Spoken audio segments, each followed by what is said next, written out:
Welcome to the Soul Patch Podcast, the podcast where three American expats explore different topics related to living and working in South Korea.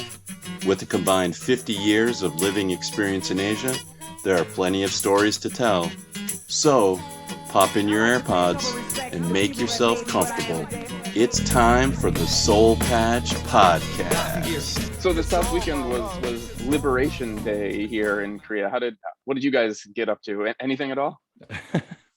I gotta be honest that we didn't do anything special. Nothing special. Yeah, Same. Same. Have you ever done anything for Liberation Day here in Korea? I have.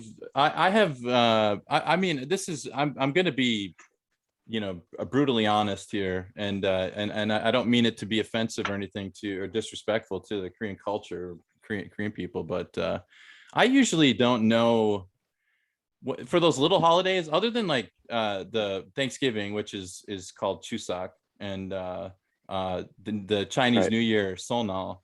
I don't know what holiday is happening. I don't know what is the reason for any of the holidays, other than I don't have to go to work. Well, and this is a weird one because for the holiday that just happened, we're not working anyway, right? It's still summer vacation, so yeah. On top of that, like not only not working, but I mean, how long have I lived in Korea? What is this? 12 years, right? Maybe. Yeah, about the same as you. That's asking. Kev. Yeah, I think this will be. I'll be at 14 soon. So yeah. Yeah, so it's been a long time. I think this summer, currently, like this August now, and last summer are the first 2 summers I've spent in Korea. Oh wow. Okay.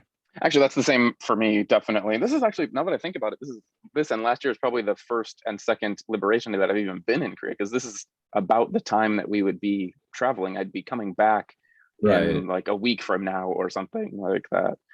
Well, it's funny to juxtapose like Korea's Liberation Day to the American 4th of July, which is just the most ostentatious kind of display of patriotism, like we're, there's fireworks at every local park.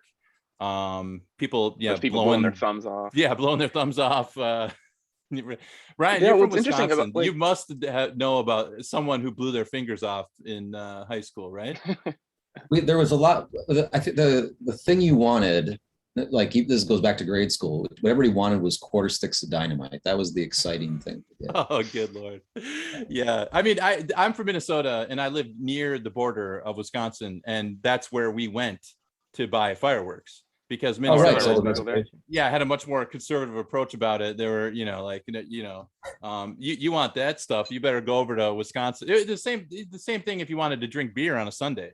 It was in Minnesota, you couldn't buy alcohol on a Sunday, but you go across the border to Minnesota or to Wisconsin, and they're like, "Hey, man, it's all good," it's I don't know that Protestant, guilt thing didn't make it all the way to Wisconsin for some reason. I'm not sure. Yeah, a little different. Yeah. But anyway, back to the Korean holidays, like the ones that we like. What you were saying, the ones that most people are aware of, and the ones if you're in Korea, even if you come to visit and you're here around these 2 events, you're going to notice it. Like the basic Harvest Fest, which you'll find in most cultures, I think, right? Oh yeah, there's got to be a Harvest Festival. Yeah. Except for like maybe like tropical countries where that's what I was gonna say, like maybe like around the equator it's not the same excitement. It's every day is a tropical bounty of fruit, So there's that one that's here, and then also the Lunar New Year, which I find is a little bit different from like our New Year, where I don't know, I feel like here it has more purpose. I always felt like New Year's Eve in America is kind of, it's fun, but it's kind of pointless. It's like Halloween. Remember, on New Year's steroids is a or thing something. Here, you know what I mean? well. Like, oh right, yeah, New Year's Day, right? Is that what you're saying, Kev? Well, there's there's proper New Year's, like when the number changes, like that's a big celebration here. People go out and party, and there's the big bell downtown. And then of course there's the Lunar New Year. as well. So there's kind of, we get double New Year's here in Korea. So Kev, yeah, I think you're more familiar with these. Like, which one would you say is a bigger event? It depends on to whom you're talking, probably. If you're like a young kid and you want to go and party, New Year's, like when the numbers are changing. If it's a family thing, then definitely going to be the Lunar New Year. But and also you guys got to remember that the Seibedon aspect, right? Of course. That's New Year's, right? Is that New Year's? That's the Lunar New Year. That's the Lunar New Year. So Don is money, and what does Seibe mean? What? I guess that's just like actually, I'm not sure that exact word. Okay. I'm flexing I'm flexing right thing. now my Korean, like the two words that I can put together. What that is essentially is like during the Lunar New Year, the children up to like a certain age. It seems like I think I did it one time at as an adult, but it was more of like just for fun. I think it wasn't.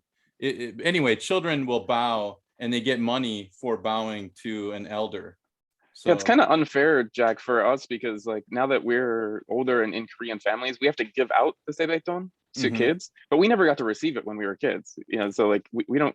We're just paying into the system that we never got paid from. I know we got like candy canes and a stocking or something, but yeah. Well, yeah, it is interesting to I mean that I can understand, but here's the thing, like let me ask you guys this, like there are so many like signifiers in for American holidays, like Christmas, like all those, like the Santa Claus and the the mythology of all that sort of stuff that I think is so fun for kids. But I don't get that sort of mythology from the I could tell you, I could name you like 5 Thanksgiving colors. I could name you 5 Christmas colors. I could name you 5 Easter colors. But what is Chuseok colors? What are Solnal colors? Do you know what I mean? Like, does that make sense what I'm saying? Like, is that? Yeah, but for me, like even from the States, I mean, Christmas, there was a lot of decoration and shit getting ready for it. But Thanksgiving, I don't really remember doing that. Thanksgiving was just a one-day thing when I was younger. It was just one day of feasting, and then that was kind of done. Whereas here, the Chuseok, that's like 2 or 3 days of things. Like it almost feels like there's more Chuseok than there is Thanksgiving. Yeah, I could see that. But what about like for Thanksgiving in America? I feel like there's more iconography. Like there's the football. There's you draw like the hand turkey. Yes, that's what I was thinking of. Like draw hand turkeys. Well, I mean that's a kid thing. Has your daughter ever done any Chuseok stuff, Jack, in school?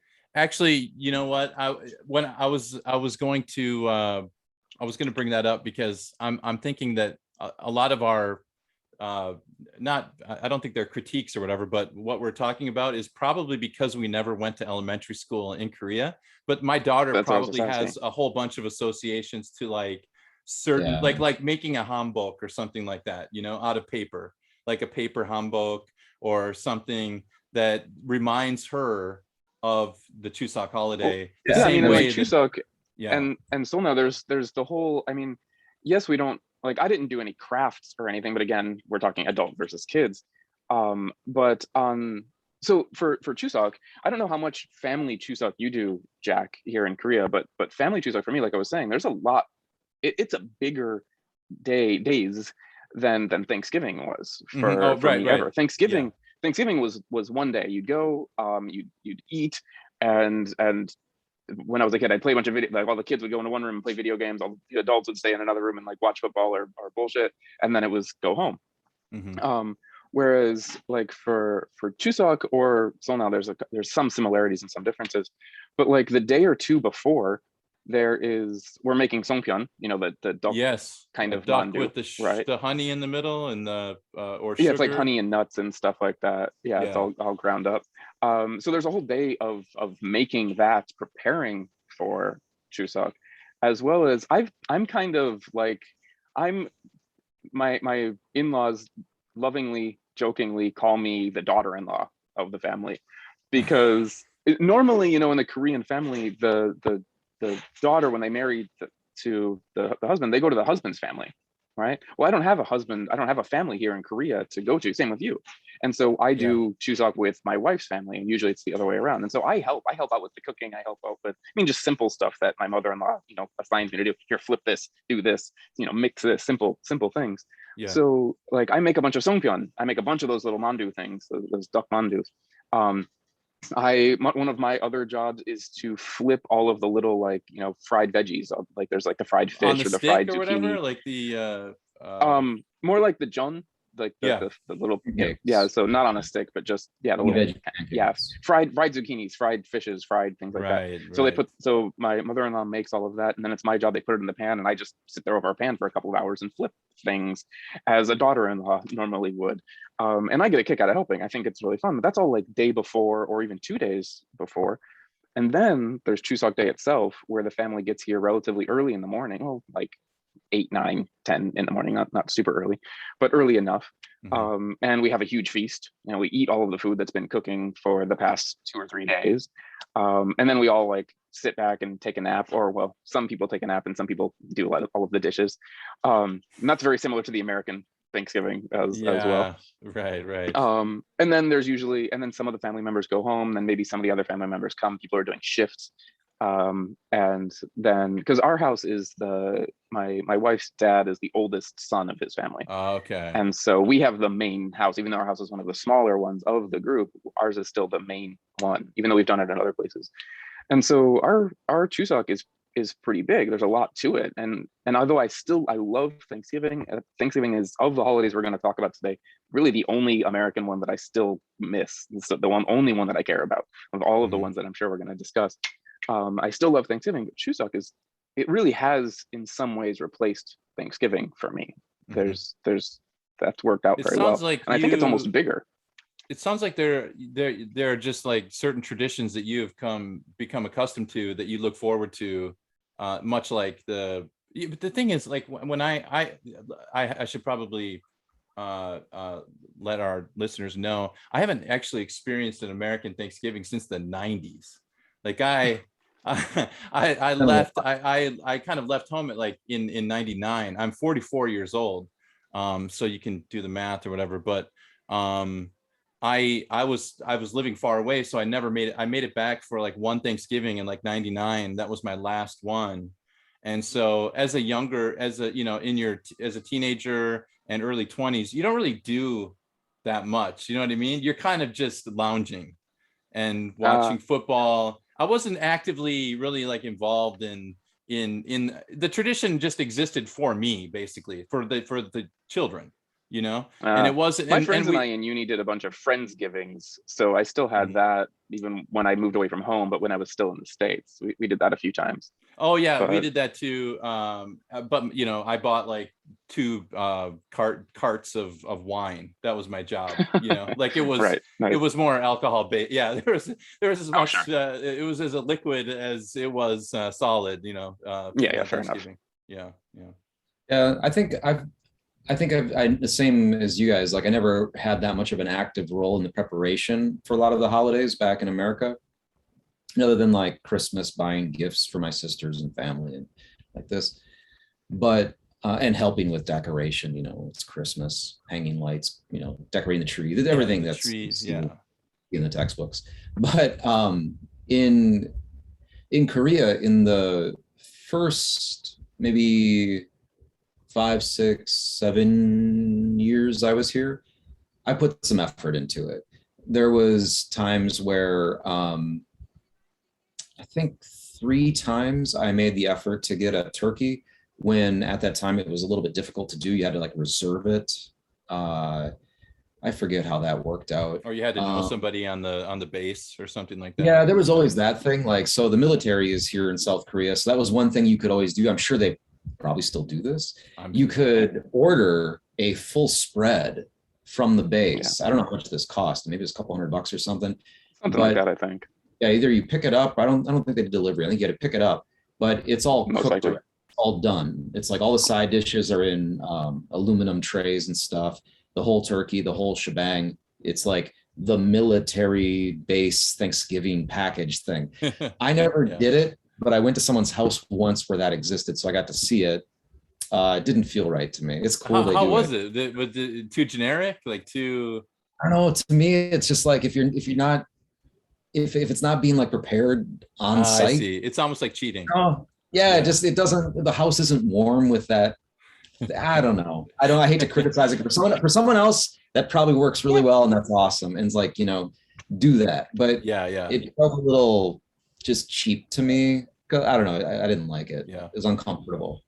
I did a But- few restaurant Thanksgivings when I first came to Korea because it was impossible for me to find like food to cook, and I'm not good at cooking. I didn't have like the friend group, and so there was a couple of restaurants in Itaewon that would do those, and so I went like 2 or 3 years in a row, and it's like a buffet. It's all you can eat. And I would just gorge on all the Thanksgiving stuff. I've heard of that. There was in Itaewon, right? There's a few places that did it.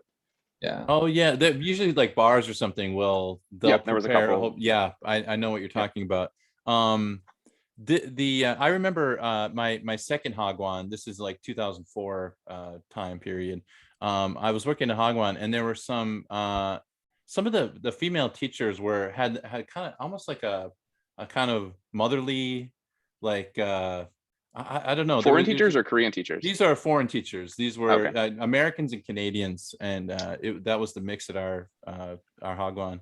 And they kind of let the guys in the Hagwon, we were useless. Like there was nothing that we could do other than like would just give us some money to like buy some stuff, and we'll cook it all up, and then you can come and join.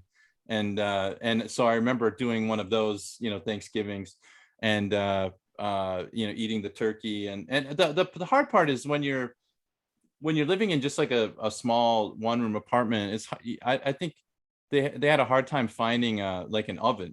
Not a lot of Korean apartments at that time had ovens.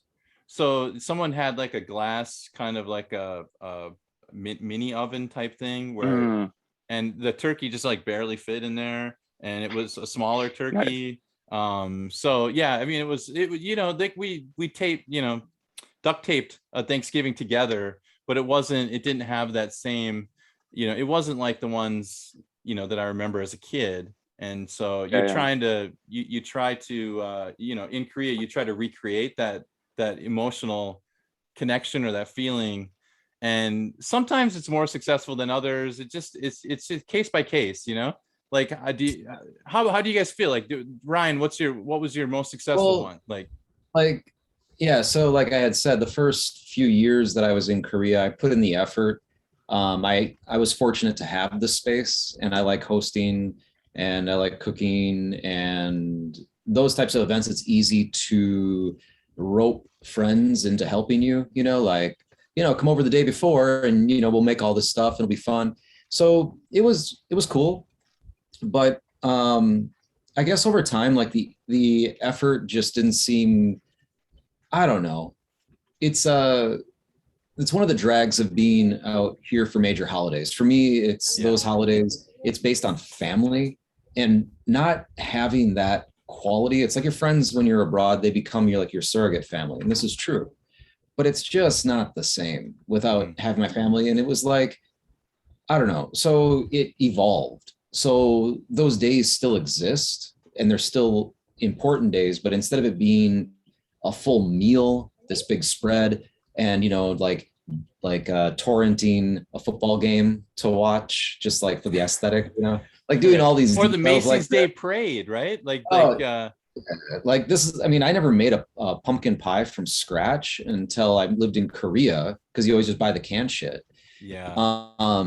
Now, by the way, anybody listening, pro tip, make it from scratch. It's stupid easy. Just steam a pumpkin. That's all there is to it. Anyway, it evolves. So now it's more like on those days, just get together with a friend and raise a glass, or like just be together, or like I could see like what Kevin's saying, like if there's a place that's doing like a buffet or something, with or without, or even just go out with your friends, have a meal together, but just acknowledge like, your traditions when you're away from home. I still think that part's good. Just that massive effort to try to recreate the full experience, it stopped working for me. No, I agree with you too, and I think I came to that conclusion a little bit earlier, just because of the fact that I don't cook well, and I'm not. It wasn't something I thought I could ever pull off, and if I tried, it would be an utter disaster, I'm sure.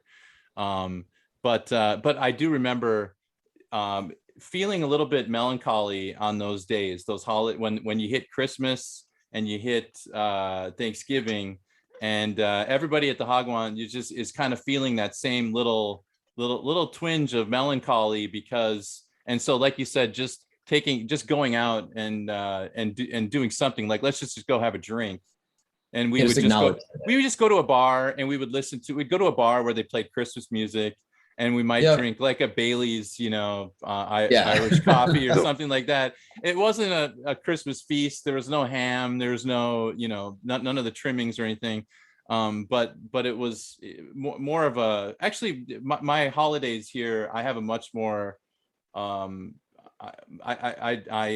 relate more to alcohol than to food when it comes to like holidays, like going out on Thanksgiving to get a drink with some friends to recognize the holiday, and then getting married and having a kid is where I really feel like I've kind of failed my daughter in a way, when it comes like I feel a little bit like that. Like I tried to recreate that by decorating the house, but it was kind of me doing all the work, like, and it's just kind of like, I don't know, Christmas and other holidays here. I mean, we talked about Thanksgiving, right? And we've got Chuseok, but that's totally different. Like, American Thanksgiving just doesn't exist here at all unless you make it happen. Like, it's just not at all a thing. Right. Christmas, on the other hand, does exist here, but it's different. Mm-hmm. Right. Christmas in Korea, you can still go out in like the department stores and some of the streets. There's big ass Christmas trees stuff. Yeah. But it doesn't have the same Christmas spirit really as it does back home. Holiday, right? It's a couple's holiday for me. Christmas was really like, I don't care about Christmas really at all. Christmas got ruined for me when I was in university, when I worked at retail, and I had to hear the same Christmas album on repeat, like for a month and a half, and breakup fights longer on Black Friday. Oh God, it was Christmas completely was killed for me in those jobs, unfortunately.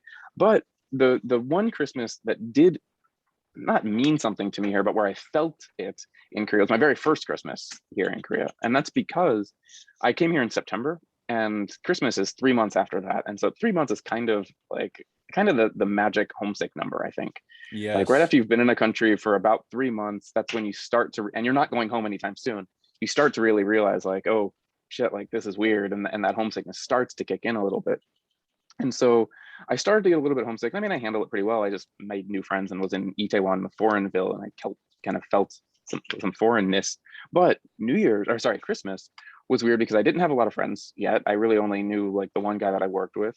I wasn't in a relationship, and as you just said, Christmas is a couple holiday here. I was kind of homesick, and so Christmas rolled around. I'm like, well, what do I do? And so I was just like, let's just go to Hongdae. It's the only place I knew at the time, really. And so I just went to Hongdae, and this is in the middle of the day. This wasn't even at nighttime. I was just like, let's just go and walk around. So I just need to be out. I just need to experience something. I can't be home in my tiny little apartment, like just surfing the web on Christmas. And so I went out, and I was like, I didn't know that it was a Christmas or a couple's day. And I was sitting in a coffee shop. I was just like, just looking around, like, why are all of these couples here? And it almost made it worse. It almost made it harder because I'm like sitting alone in this coffee shop. Yeah, and that was like, this is a shitty. I'm like homesick, and there's all these couples out, and I'm like, this kind of sucks. And that's the one Christmas where I felt like I missed Christmas. I missed home Christmas. I missed any of that connection from there. On the ground here, that's probably good for the listeners too to hear. So we've talked a bit about the way we experience the holidays, but that's what Kevin's talking about is pretty funny for me to see it when I was here, that Christmas has all these different faces, right? You go across the world and Christmas is experienced in different ways throughout different European countries, in America, and whatever your family is into. Everybody has their traditions, but they all kind of have a decent amount of overlap where you recognize them. In Korea, you do have some of that iconography, I guess you'd call it, the symbolism. You do have like a Christmas tree, you have some presents and things like this. The kids know about Santa and but the big the biggest part of Christmas here is it's more like Valentine's Day. So Yes. if you don't, Yeah. if you don't have a boyfriend or a girlfriend, like it's just a little less. It's just not quite the same. And if you do have a boyfriend or girlfriend, what is it? You have to do the Christmas cake. The I've Christmas actually, cake. That's the thing that's so weird. Yeah. Yeah. yeah, I've kind of opted out of it now, but Yeah. yeah, that's the thing. So you have to have a Christmas cake. So the bakeries here, like Tous les Jours and Paris Baguette, and they always have a cake selection. But on Christmas, it's kind of ratcheted up a notch because they got to pump it out. It's Yeah. Christmas cake. Gotta Yeah. have your Christmas. Yeah. It is. I mean, this is a little bit off script, but maybe it is interesting for our listeners that are new here, that like every month there is like a couple's day, right? This, Like this is totally on script. this Jack. is this very right? Is on this script. okay? Am I in the Oh yeah, am I I in mean, the we're still, parameters like, here? Okay. Yeah. Like, Like we're talking about holidays, so Yeah. we can come back to Christmas if we want later as well. But right, like Ryan was bringing up that Christmas is kind of Valentine's-y, like the way that we would think of it, like a Valentine's Day, like it's a couple day. They've Right. the candy companies or whatever have basically said, well, why have one when you can have 12? You know what I mean? Right. Or 13 if you Yeah, count because Christmas, right? are they smart? Right, because there is still Valentine's Yeah. Day here, of course. But Valentine's Day here and Valentine's Day. So you guys might have to help me on this one. I'm pretty sure the way Valentine's Day works is that the boyfriend gives the girlfriend chocolates. That's right? That's the way that Do you Yeah, have? then gifts are white, supposed to work. Yeah, and then Yeah. White Day is the And then White Day girlfriend, is March 14th, right? right? Because Valentine's Day is February 14th. So March 14th is White Day, and that's the And opposite. every single like listener that just got here is like WTF White Day. You know what I mean? Yeah, Like- White Day. What is that? I've never heard that before. Yeah, no, it's the same. I mean, like you were saying, it's very corporate. Like, I mean, Valentine's Day is already about as corporate as it gets. Right. But White Day is very much that as well. And we can talk about Pepero Day, which is fully corporate. We'll get to that in a second. But yeah, so White Day is I think on that one, it's the girlfriend gives the boyfriend candies, not chocolate. I'm pretty sure is the way that works. There's it's not chocolate. Okay. I didn't know I that. think it's candy. I think Okay. the guy gives the girl chocolate on Valentine's. I'm not 100% on this one. My wife fortunately doesn't really care about Valentine's Day.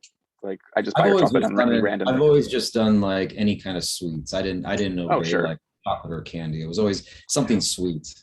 I mean, Yeah, that's, you're same. generally going to be safe. That no one's going to be Yeah. angry with you for that, Ryan. I'm sure you made anyone happy on those days. But I think officially that is the way it works. I'm like 95% sure that it's that. And now, but Um, then if you extend this now to like April 14th, there's like a Black Day where the couples are supposed to eat jjajangmyeon, which is a black bean. Is that what it is? There's a black I always day. thought There's Black a Day kiss was day. the singles day, just because it's black. I didn't know the black. Yeah. I didn't know the Jajangmyeon Day. I missed. That Okay. was my understanding, but I get again. You're this probably might right. be, we never celebrate No, any of this because I never. yeah. Again, Yeah, I think if you were never got young and grew up those, in but I'm Korea, familiar with some of it from like talking to students and stuff. But Yeah. for Right, myself, right. it's just the two. They're the only ones I ever really dealt with or Same. like enjoyed, I guess. Yeah. But not yeah, Valentine's Day and White Day are the only two that I really know of. I know there are others. I know of them, but I've forgotten. Like Black Day, I've heard of. I think there are more, Jack. I think you're right. I think there are actually more. I think But I there's think I think those every ones aren't really- 14th is an actual, they've created something for every single month. Yeah, but I don't the think 14th of I each think month. most of them aren't really celebrated, except for like maybe the couples who just want an excuse to do something. They're like, oh, it's October 14th. That's a day, and so there is one. But yeah, you always those have an aren't opportunity as for a thing. special gifts. Well, Yeah. I mean, that's an interesting thing too, is like if you teach here, and if you ever talk to like university students will say like, oh, I'm celebrating 232 days with my Yeah. boyfriend, and I'm like, 232 days, well, how Yeah. you're counting the days, that's like a That is a back funny home one. that'd be like a step away from Fatal Attraction or something like that, you know what I mean? Like there's No, Yeah, so when you were in relationships back in the States, what it was like, you'd probably mark the 6 month anniversary, maybe, and then Maybe. every year, right? Yeah, Right. maybe 6 months, Anniversaries, right? Like a and then just year. year. Yeah. Yeah, and in Korea they know every. I mean, I've seen a lot of students. I'm sure you've seen it as well. Like if they just set their phone down and it's on the home screen, a lot of times it'll have like a picture of their boyfriend or girlfriend, and it'll say plus some number. And that's So they have because like they a have an ticker, app. basically, like it's Exactly. just kind of running. Okay. Yeah. Yeah, they have an app that counts the Yeah. days, so they know how many days they've been together. But I was always surprised with the 100-day one. You know, like the 100 days, that's like a big day here in Korea. Like you've been together 100 days. I'm like, that's like 3 months. Like Yeah. that was my average relationship in That might be university. Like tough. that was the total, like 3 months and then done. That was the whole course of that's an entire like rotation around the Yeah. earth for you in Oh, maybe at university, that huh? point, that's where you have to make the decision, you know, like that's where things Maybe. get. Do we label this? Is this a thing? Yeah, Well, speaking I of think like I think so. holidays, though, Actually, they like, don't. oh, go ahead. I would say, speaking of labeling, Jack, I think that starting at the day one, that's labeling in Korea. That's you are boyfriend girlfriend, and so the 100 days, that's 100 days as an official couple for sure. Like there is Mhm. no let's label this here in Korea, at least not with college kids. Yeah. Yeah, I mean it's interesting. Like I'll give another example of 100 days. To me, what I when I think about that, I think of my daughter's 100-day, you know, like Birthday 100 days. yeah, it's like the Yeah, 100-day is. Oh, I had a friend, a boss, a long time ago, a manager at the university told me. He said it this way. He's like, 100 days means that the child is viable. And I thought that was Yeah. really funny that they use the word viable. It's like, but obviously that's a throwback to you know, a time of great austerity and you know, because Korea made such a huge amount of progress in such a short amount of time, from post-war to modern day. That you still have some of these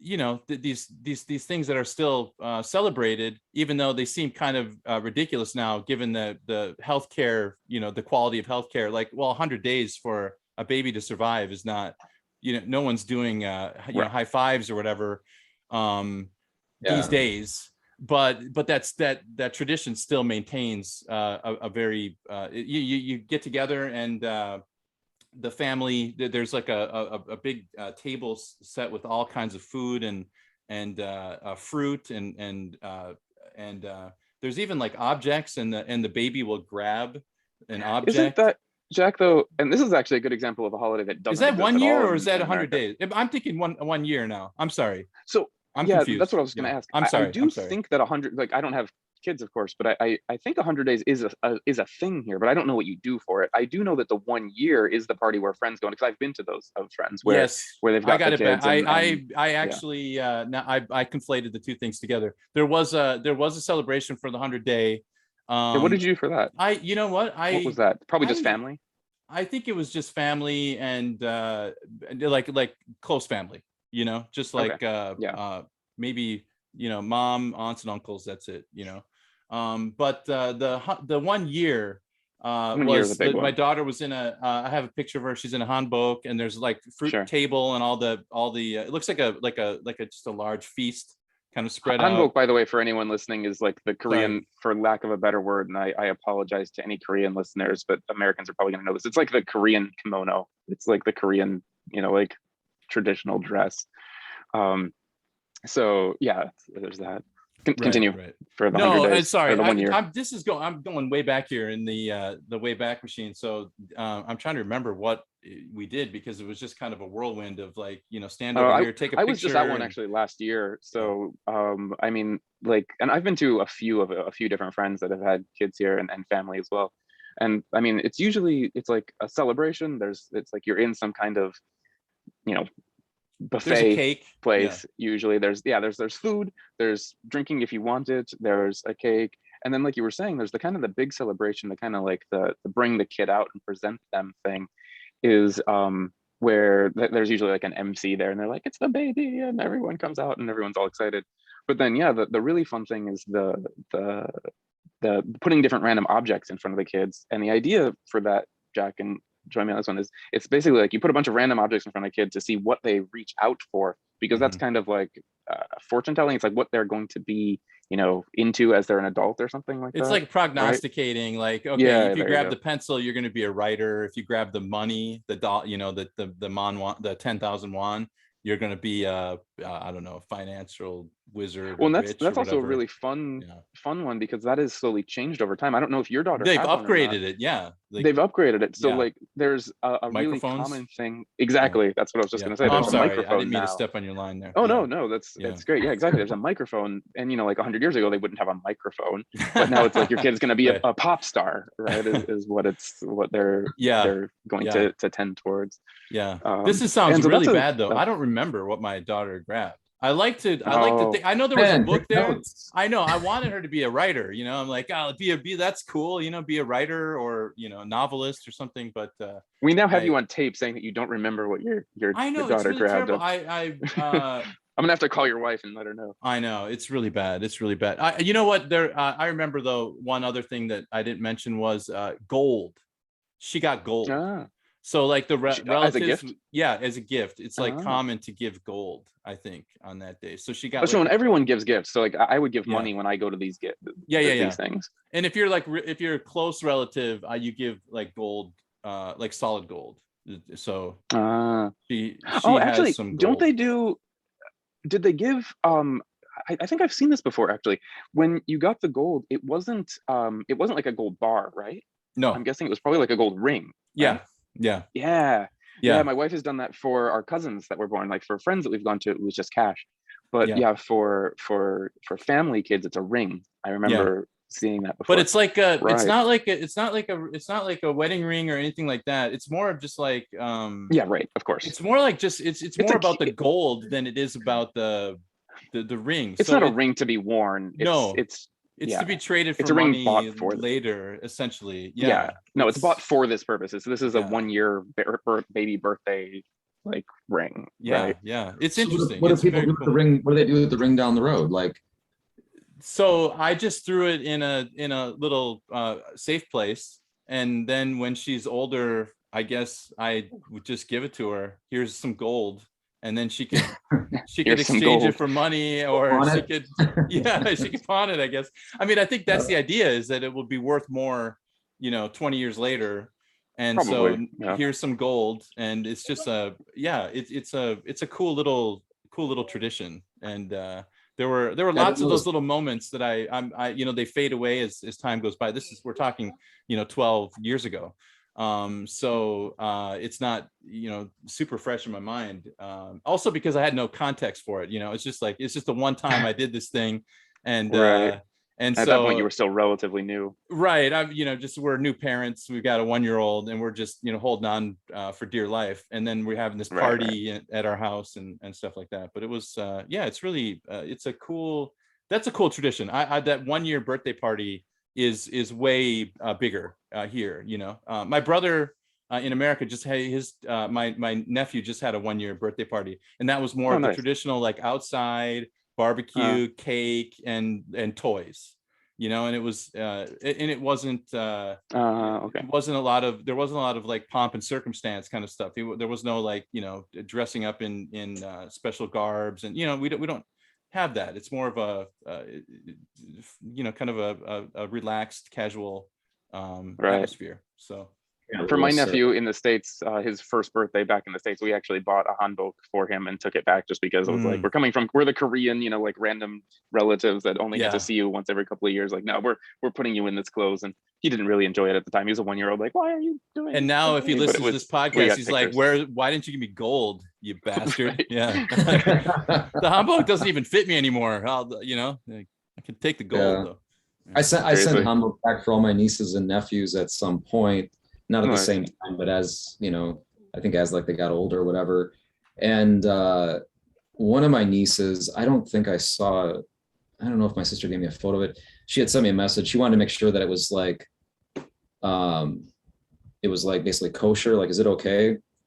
because my niece wanted to wear the hanbok, the Korean traditional clothes, for Halloween, to be a nice. Korean princess. Yeah. And I was like, I don't mind. Like you're like, they're out in Oregon. I don't know. Is that like, are people gonna get irritated? I don't know. Just go for it. What happens? No, I think it's That was cool. I think that's kind of cool. I mean that, yeah, I think that's I that's don't cute, think any you know? Korean would be disappointed by that at all.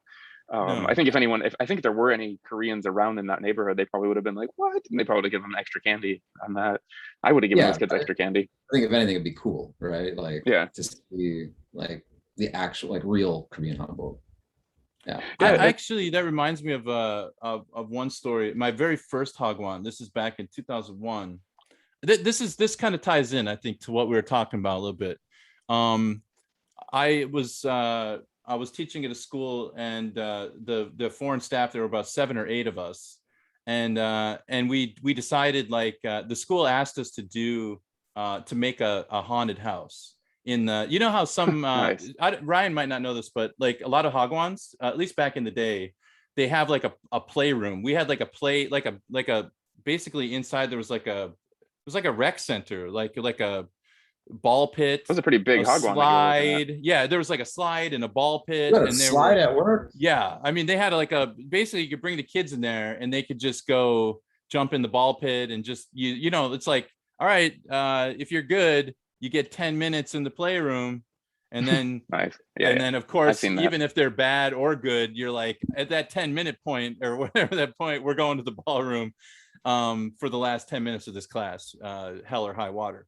That's what our university needs. We need a ball pit. We need a ball pit for the kids. We need a ball pit and slide. Agreed. I'll So find that. so the foreign teachers and I, so the first thing we did was, so what happened was we just got super excited and we just went way over the top. And so we started blacking out all the windows, and we got that rec room as black as night. And then we just started making like a path using like cardboard, you know, box. And then we just made it scarier and scarier and scarier. I mean, way beyond like what, you know, we created a terrifying haunted house where Hellscape. Kids were bawling their eyes out, like at least a 50% cry rate, you know, of like. I think that's a success. Oh yeah, Yeah, I mean the director, I mean, she was so happy with us, you know. I remember because we stayed late, you know, we were working till 10, 11 o'clock at night. She ordered pizza. She just couldn't believe that these people wanted to put this effort in for her Hagwon, and it had nothing to do with her, like us liking her. It was all about, like, we just got caught up in the moment. For you. Yeah, it was all about like the nostalgia of Halloween, right? It was like, we just got kind of like your Thanksgiving thing. It's just like it feels good to kind of go overboard on something, and I think it was cathartic for us. And then the next day we got to, you know, be monsters inside of the, you know, wear costumes and scare the kids inside the haunted house. And I just remember it being we went way too far. It was way too scary for those age kids, and kids were just crying. Man, that sounds exactly like my first Thanksgiving. Like it's the same. That is the same. And when you said that, like, it was like cathartic just to like go overboard. Yeah. That's what happened. It was just like, hey, I think I'll make an apple pie, or, you know, a pumpkin pie or something. And then like, you know, 2 days later, I'm like still prepping for this thing, and I've got like, you know, I've roped in like 10 people, and it feels good though. It did actually. It was my favorite moment of that whole experience, that whole year at that school. That was the highlight for me. Was 100% the haunted house, and the director was elated. You know, she was so happy. Like she probably did some disappointed after. Like, where's all that enthusiasm? Where has it gone? You know, where's that every day? Remember that Halloween thing? You know. But it was really cool. Anyway, Nice. I thought I'd share that. Hey, something I was thinking about just a minute ago, to change to other topics a little bit. You mentioned on going back to the first birthday party for your daughter that a lot of people give money as a gift, right? Mm-hmm. So that got me thinking about weddings here in Korea, because that's a normal wedding gift here in Korea. I remember the very first wedding I went to, it was my very first year in Korea. I was still super new. But I was doing a martial art at like a martial arts studio near my house, and with one of the guys from the Hagwon that I worked with, and so he kind of translated for me because he spoke Korean pretty well. And I remember at one point he was like, "Hey, we just got invited to a wedding. One of the people at the dojo was getting married." And I'm like, "Whoa, a wedding, rad, okay." I was like, "What do we need to do? I mean, it's a whole day thing, right? We gotta prepare." And he's like, Where's he registered? You gotta, Right, go buy a present, and yeah. Yeah, and he's like, "No, dude, we'll be in and out in an hour. Just bring $30 or something like that." And I was like, "Huh? But what?" Yeah.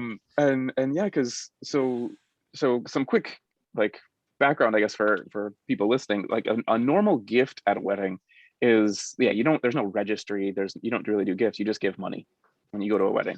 And probably I'd say average, like standard amount, like if you're just kind of like if you're just like a friend, probably give like $50.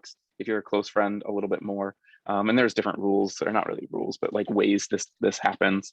For really close friends, actually, we've given them a little bit more, and we've slipped it to the bride specifically, or the bride or groom specifically, not to like the registry, because the registry goes to like parents and things like that. So we've slipped it specifically to the couple for really close friends. So the gift is just money, right? Which was really surprising for me. Like there's no registry, there's nothing. It's just a small amount of cash. Did it feel like cold to you? It's like cold and impersonal. But the longer I've lived here, I'm like, it's brilliant. It's so much better.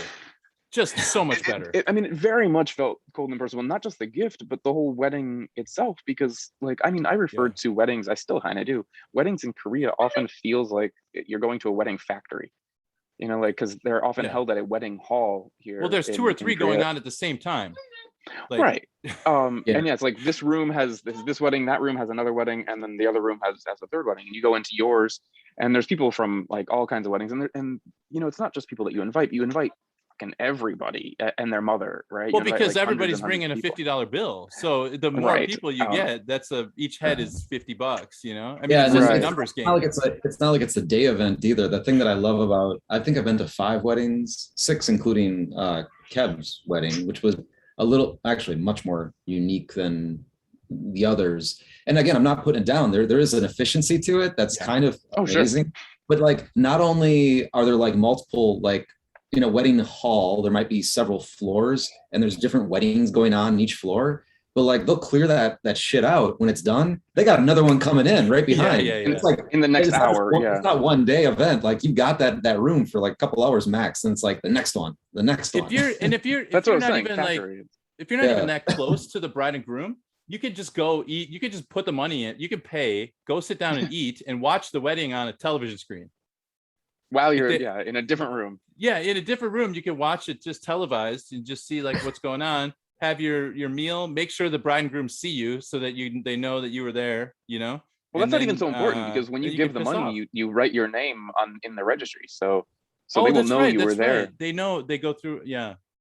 I forgot. I didn't tell you guys this. Of people who have just gone to weddings and just signed their names, gone, and like sometimes they don't even eat. I've known of people. I haven't done this myself, but they'll just go and just because it's something you kind of have to do. It's like all of your friends' kids for like the older generation, all of your friends' kids have gotten married. You go to all of theirs because that means that they're going to come to your kid's wedding and they're going to give money there. So yeah, they'll just go sometimes, give the money, sign the book, and leave like straight in and out, 5 minutes. I had a former teacher at our school told me the story. She was like just hanging out on the campus. She was just wearing Adidas track suit, like track pants, and like a hoodie.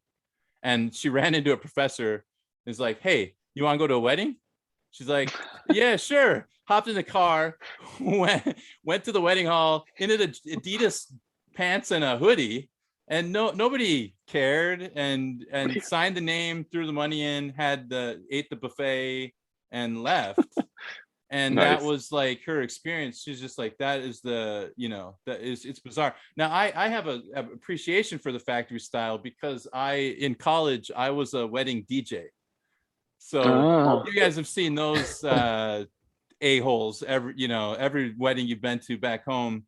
The guy that like, or gal that plays the music, you have to play the slow song. And it became so, I started to see all the patterns and all the cliches every Saturday, every wedding I did over the course of the summer. I came to despise weddings. I was like, there's nothing new or interesting about any of these. Everyone's doing the same thing. Like this is That's ridiculous. funny. Yeah, that's like me despising Christmas because getting overburnt. You got burnt out on weddings. Exactly. I got totally burnt out on weddings. And so I just kind of lost so when I came here, it's like, oh, it's so refreshing to not have to the no effort. Like you just have to pull out some money and you have to, maybe you put on a sports jacket if you feel like it, I mean, you could wear a button down shirt or something, if, be a little bit respectful, but it's the threshold is so low for what you have to, what you have to do. For family, we tend to dress up a little bit more and go a little bit more into it, stay a little bit longer and things like that. But for friends, very much so. Yeah, it depends on how much of a friend they are. How much you want to do. There's actually just before we wrap, we're kind of getting towards the end here. We haven't talked about one of the bigger holidays here. It's not as big as the big two, but we haven't talked about Buddha's birthday, which it's not exactly small. So have either of you guys done anything particular for it? There's the big parade that happens downtown. I went to the parade. Yeah. I've been to there a couple times. That is actually really cool. Like if you want to have a cool cultural experience around that time. Yeah. The lanterns are rad. The lanterns are rad. Yeah. They put them in the tree at that one special temple. Like they hang them. I think there's the big one downtown. You've probably been to. Yeah. I can't remember the name of the temple, but I'm sure I've been to that one. I'm the worst at like this massive tree. Yeah. I'm shit at names. Same. I just remember, at the time we were probably enjoying a few beverages, from the convenience store, like every event. Just how Buddha would want. Just how Buddha would want it, yeah. So I wasn't probably, respecting it to the highest degree, but it was very cool to see that parade. Yeah, it's awesome. Yeah, I mean, those lanterns are all over the city too. Like, I mean, like my neighborhood, which is far away from, like, we don't have any major temples here, but still, there's lanterns all around, like every major street at least. Yeah. There are lanterns. I have to recant what my I kind of two different experiences. Like the more common one was that, where I've gone to the temple and the parade and like seen the lanterns. It's not on like the Cheonggyecheon, like on the stream. They have. It was definitely decorated there. That's the one that I've gone to most years. The first year I was in Korea, some friends of mine took me. This is down in Busan, and I have I should sort it out. I have one photo from it. It was really cool. It was this really tiny temple. A temple here has multiple buildings, right? And this also did, but there's usually like the Dhamma hall, like the main one or whatever. This was not like that. It had multiple buildings, but they were really tiny. Like the one that we went into, you could maybe fit 4 people or something. It was really, really dinky. And it was on rocks, like out in the ocean. Wow. The photograph I have of it is cool. So cool from the land, and you're looking out and you can see like the waves crashing on the rocks. I'd like to go find it again, because that was kind of a little more special if you are interested in Buddhism, or if you actually care about that as a holiday. It's like kind of a nice intimate space to be in.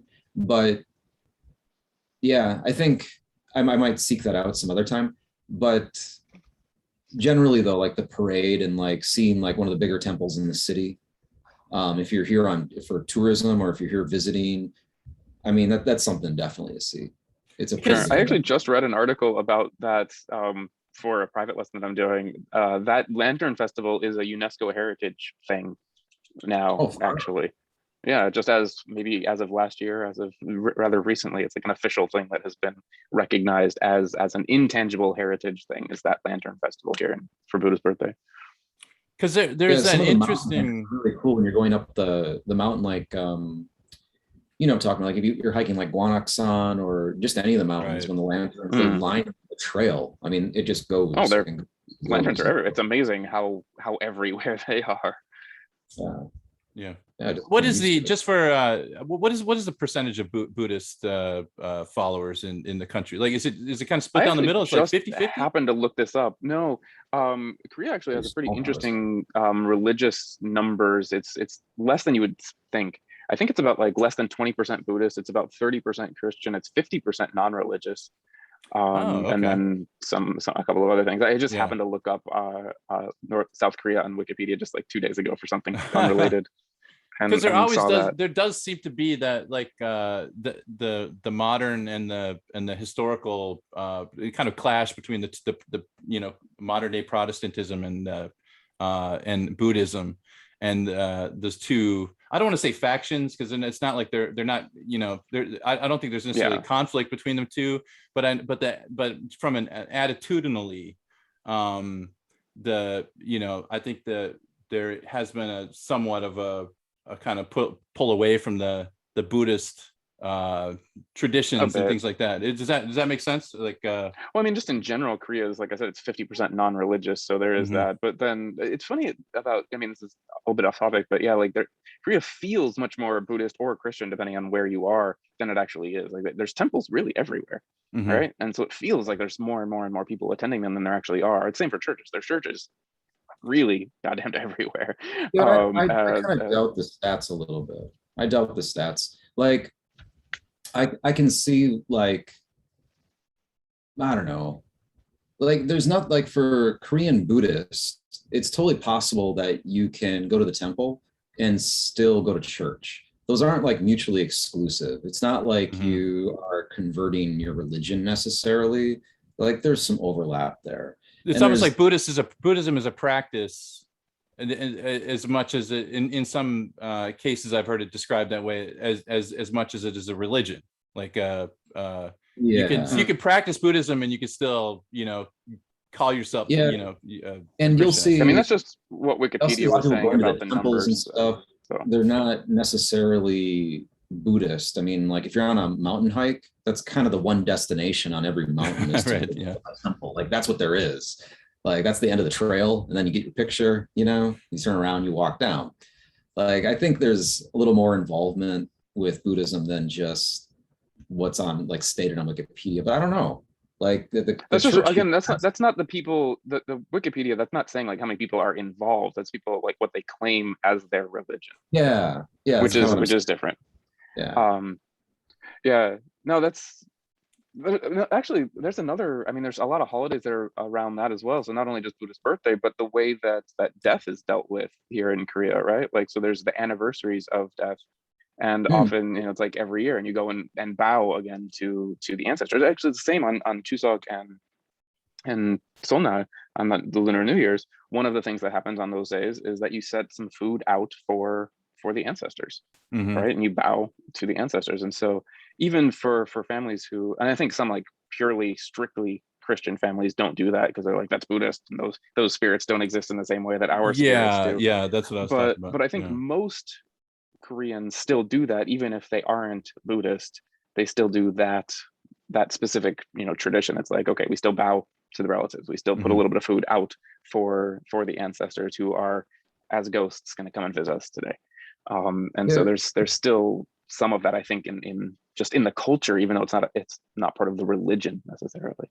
Right. It's like, well, maybe we should do an episode on, like, spirituality and stuff here, because that's a really fascinating subject. I mean, there's a lot to talk about when you consider, like, the presence of the church here and what different forms of Christianity have made their inroads. And, like, Buddhism in Korea is not like Buddhism in other places. Like, you still have a lot of shamanistic type practices. There's fortune telling we can talk about. In my own house here, I live with my girlfriend. We have portraits and like you're wearing your Buddha bracelet. Yeah, well, I mean, I that's for my own self. That's independent of, like, being in Korea, I suppose you could say at this point. But, like, I guess what I wanted to say is, like, for listeners, just to understand the uniqueness. My girlfriend's mother is Buddhist. She would probably be one of the people who surveyed. She would end up on Wikipedia saying, I am Buddhist. And I've been to temples with her and, lit candles, like votive candles, like you'd have as you'd expect in a Buddhist temple, or if you're not familiar, it's same as in a church. It's a votive candle. Like there's these types of things. The liturgy or whatever. And you bow. You're bowing to the statue. It's the same as making a prayer. Like all these things are familiar. But what's neat about Korea is that some of the shamanistic practices, they bleed over and they still exist. I know. Animism that's still present. So like, I haven't mentioned my girlfriend's name, and I don't want to like dox her and like this, no but yeah. So I think it's safe to tell a story. There was one point where her mother instructed her to take a dried fish, and I mean a big fish like we bought at the market, like it's about a foot long, and take some of her clipped fingernails, so fingernail clippings, and some hair, stuff it in the fish's mouth, and float it into the Han River, which is the giant kilometer-wide river in Seoul. So we went down to the river and we do this. Now, my girlfriend's mother takes this very seriously. This is for, fortune, etc. Good luck. The same way you light a votive candle. For me watching this is extreme and a bit strange. And I don't want to say it insulting, like it's bizarre. No, it is quite unique, and it was actually very impressive to me. And then for my girlfriend, she's kind of like, yeah, that's what I'm doing. right. But you know what? Like the Catholic Eucharist could be, that's real. The cracker is really turning into, flesh. I mean, I grew up Roman Catholic, so it was like, I can kind of try to find some parallels here. But I think for the average listener or anybody who's not familiar with Korean Buddhism or the shamanism, animism, things that are present here, you might find that story to sound a little extreme, and we could do an episode about this kind of stuff. It's all around us. Should. And I'd love, I think you're the expert on that, or the mini expert on, more about those than the others. I've taken a bit of an interest in it. Well, I would love to be educated, because I'm quite ignorant really when it comes to understanding these dynamics and what Buddhism entails in Korea. To be honest, I've lived in two Buddhist countries. I've lived in Thailand, which is like 99% Buddhist or 97% Buddhist, very big Buddhist. But Korea is a much it's much more dispersed. And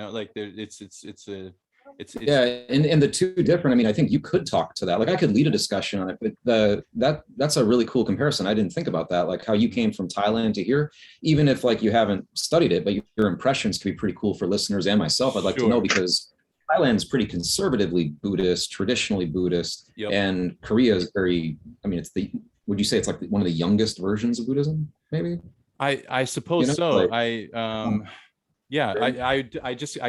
can't even speak on it, because it's just beyond my ken. It looks very different, to my point. Like you could talk about how different they look. Like the way the whole like ritual and the way the temples look and even the way the monks dress. I mean, like everything is quite different between those two cultures. So Korean monks look very much more modern in their clothes. They still have the same like monk outfits, but it definitely doesn't look quite as ancient. I don't want to talk. There's so much more I could talk about this. Like I want to. Well, I'm gonna save my stories, my Thai monk stories for another episode.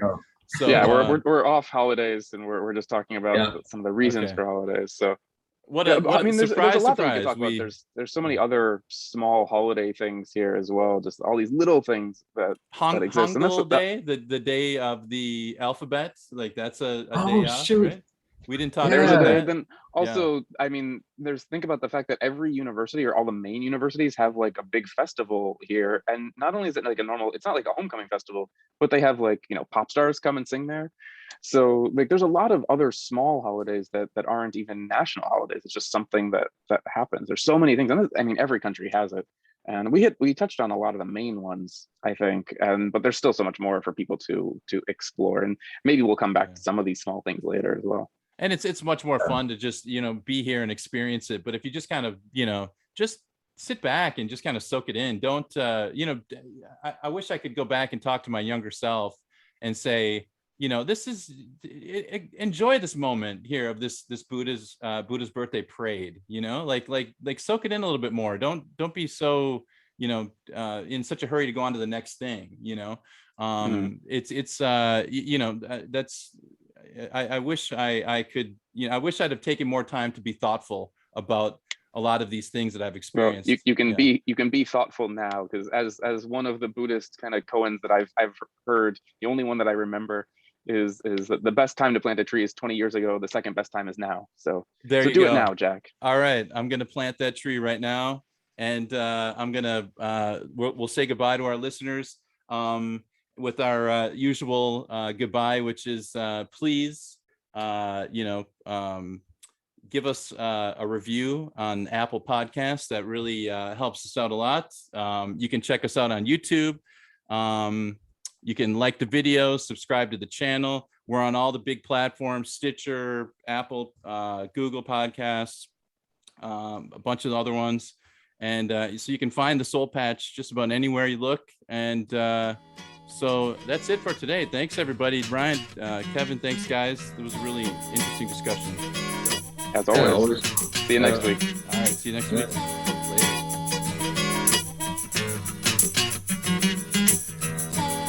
I'd like to pay a couple respects to the people that made me what I am today. Nothing here. Kiss all my love. Kiss all my love. The quiet man. Kiss all my love. Kiss all my love. Dopamine. Jim. Kiss all my love. Kiss all my love. Kiss all my love. The brain. Kiss all my love. Kiss all my love. Hey Bobby, let the bass go.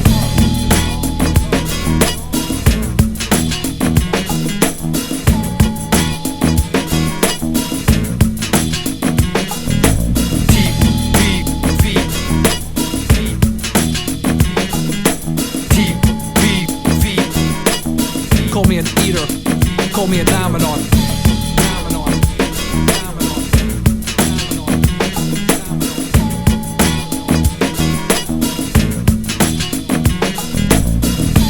Long face. Kiss all my love, kiss all my love, kiss all my love. Obsolete. Kiss all my love, kiss all my love, kiss all my love. 8-1.